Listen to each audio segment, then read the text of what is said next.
ભાઈ ગોવાની અંદર પ્યોર વેજીટેરિયન અને બેસ્ટ ફૂડ જમવું હોય ને તો સિયા કેફે એન્ડ રેસ્ટોરન્ટમાં પહોંચી જાજો.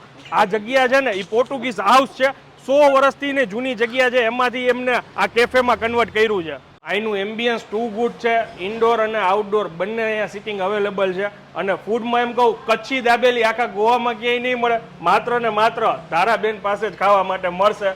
બેન આપણા રાજકોટના છે અને છેલ્લા ઘણા વર્ષોથી અહીંયા ગોવામાં સ્થાયી થયા છે અને ઘણી બધી એવી વેરાયટી છે કે જે તમને કદાચ ભાગ્યે જ ગોવામાં જોવા મળે.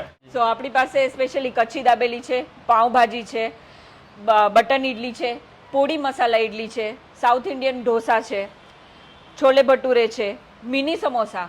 ગોવામાં તમે કોઈ દિવસ નહીં ખાધા હોય એવા મિની સમોસા આલુ સ્ટફના છે અને અમારી સિગ્નેચર ડિશ છે.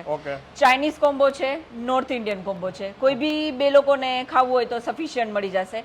ચાટ આઇટમ્સ છે બધી, સેન્ડવિચીસ છે અને બધી જ જાતનું વેજ, પ્યોર વેજ, ફ્રેશ બનાવેલું જમવાનું મળી રહેશે તમને. અને ટાઈમિંગ શું હોય છે આપણો? ટાઈમિંગ સવારના 7 થી તો રાત્રે 10:30 સુધી ચાલુ હોય છે. અને બેન છે ને બાય પ્રોફેશન છે ને એક શિક્ષક હતા, આ એમના શોખથી એમને શરૂઆત કરી છે. અને હું કસમથી કહું છું, કચ્છી દાબેલી, પાઉંભાજી, સમોસા, છોલે ભટુરે અથવા કોઈ બી સાઉથ ઇન્ડિયન ડીશ તમે અહીંયા ખાશો એટલે કાયમ માટે તમે ગોવા ફરવા આવો ને તો આ જ જગ્યાએ આવશો. એડ્રેસ ક્યાં આવેલું છે? એડ્રેસ છે ગોવામાં પોરવરીમમાં.